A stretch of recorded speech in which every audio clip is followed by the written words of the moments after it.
This is just going to be a repeat from one of our last sessions, as most of things we have already discussed and done. Let's go to the localhost phpMyAdmin and hit enter. Here you can see our database we created in a previous session, PHP in 15 days. Just a quick repeat how you can create a database. It's very simple. You can create it from here just by clicking new at the top of all links. You can just go to localhost by clicking here and then database, and here you can write the database name, like let's put PHP in 15 days and hit create, and your database will be created. Easy enough. As we already have one with the same name, so we cannot have another one with the same name. Now in our database we created a table users in a previous tutorial, and you can see its structure by clicking structure tab above here. To create a new table you can click the new link here in the left menu bar within this database, or you can go to database by clicking database name, and here you can see list of your tables already created, and below here you can see the option to create a new table directly. Just put the name of your new table in here, define how many fields it's going to have, and just click go. For now let's create a table for articles. So name it as articles, and it's going to have 4 columns for now. Hit enter or go from the link below here, and here we are in the main screen and need to define the structure of each column. This all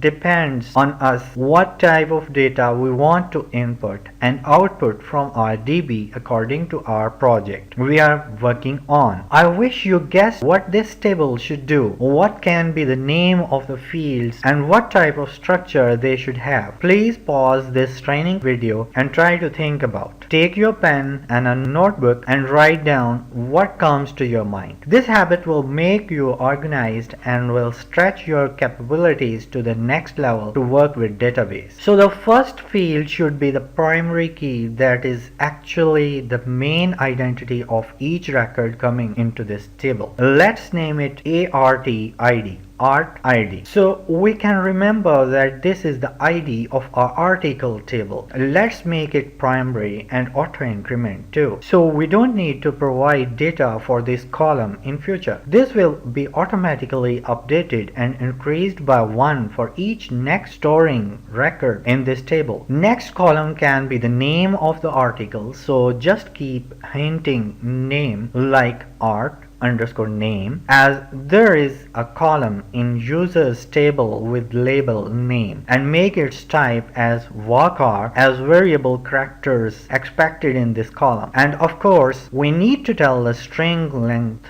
or maximum number of characters this field will hold. These are the comfort zones. You should decide using your common sense and keeping in mind that we are not going to overload our DB. So keep it in reasonable limits. Let's make it to 60 characters. Next one is article, and this field will hold the whole text of the article submitted. Article can have hundreds of words with links and other stuff in it. So instead of making it a varchar, we should give it a type of text. You can see here there are several types within text format, like tiny text, medium text, etc. So we can keep it medium for now. And the last one is on which date it was uploaded. Let's name it submitted on, and type of this to timestamp, and by default it should take the timestamp. You can see how easy it's to create a table. Hit go. There we go. Our new table to store articles have been just created. Now we need to make a relation between these two tables, that's users and articles. Think about when a user will submit an article, we need to have record of which user submitted this article. So to serve this, there is a simple thing we can can do, and that's whenever a user will submit an article, his user ID will be stored in the articles table along with the record of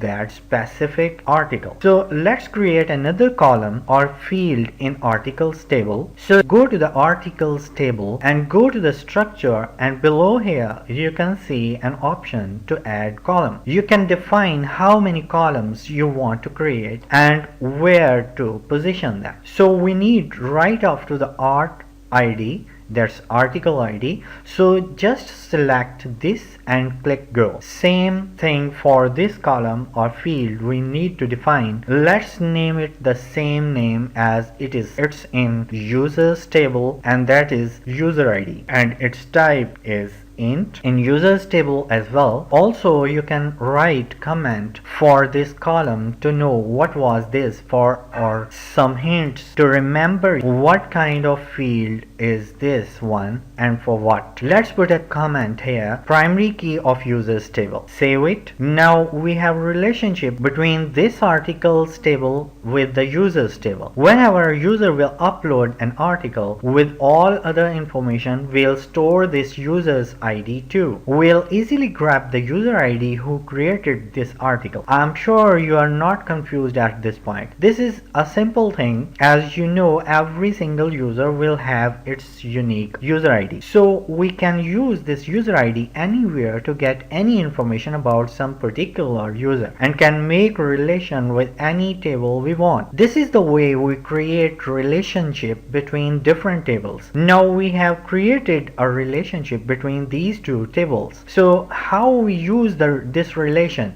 we'll learn this in a coming up tutorial in few days. In the next video we are going to make a connection between our site and MySQL database.